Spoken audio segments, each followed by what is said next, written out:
Donc je me suis appuyée sur les écrits parce que ça c'était, je dirais, le contrat de mon travail de recherche, c'était de m'appuyer sur les écrits. Mais je sais aussi, je connais aussi des jeunes, des organisations, des intervenants.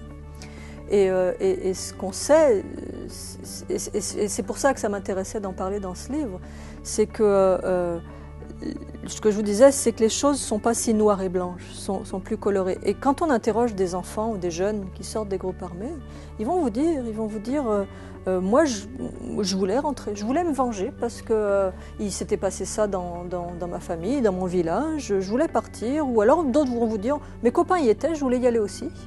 Peut-être qu'ils vont vous dire, si je leur dis, est-ce que vous regrettez maintenant? Il y en a qui vont dire, ouais, je regrette parce que c'était pas si bien que ce que j'avais cru. La question, c'est pas tellement ça. Souvent, ils disent, j'y étais. Mais ils vont pouvoir vous dire, si je leur dis, est-ce que vous vouliez en sortir quand les programmes de démobilisation sont arrivés, est-ce que vous vouliez en sortir du groupe armé? Il y a des jeunes qui vont dire, non, moi je voulais pas. J'avais une situation, j'avais un statut, j'avais des responsabilités, j'étais bien là. Puis j'avais même des adultes sous mes ordres. Là, c'était pas mon âge qui comptait, c'était mon grade dans le groupe où j'étais, dans le groupe armé où j'étais ou dans la force armée où j'étais.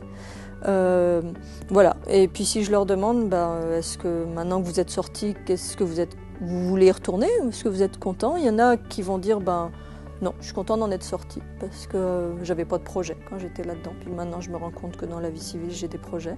Il y en a d'autres qui vont dire, je sais pas si j'y retournerai, mais je peux pas dire que je sois satisfait de ma vie aujourd'hui là où je suis. Son titre, c'est Figures d'enfants soldats. Il traite bien sûr des figures d'enfants soldats, mais il traite des figures d'enfants soldats vues par les intervenants humanitaires. Non pas, par exemple, vues par les médias ou par d'autres acteurs, mais vues par les intervenants humanitaires, qu'ils soient congolais ou américains, français, étrangers, qu'ils fassent partie de ce qu'on appelle le monde global ou le monde local. Je disais que c'est un petit peu dans ce contexte que l'image enfant-soldat est apparue dans les médias, qu'on a arrêté de glorifier les jeunes dans la guerre, mais qu'on les a pris pour des victimes.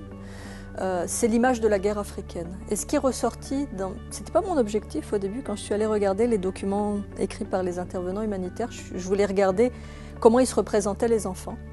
Mais j'ai aussi vu qu'ils avaient une représentation de la guerre en Afrique, qui était très simpliste. C'est-à-dire que très souvent, ça part du premier rapport de Graça Machel, mais ensuite dans les documents, on décrit la guerre. D'abord, il n'y a pas de date, il n'y a pas,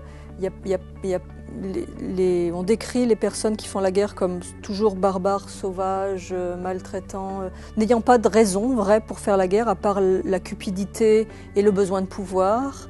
On ne situe pas du tout de contexte politique de ces guerres-là, et ça accentue le fait que ce sont des méchants.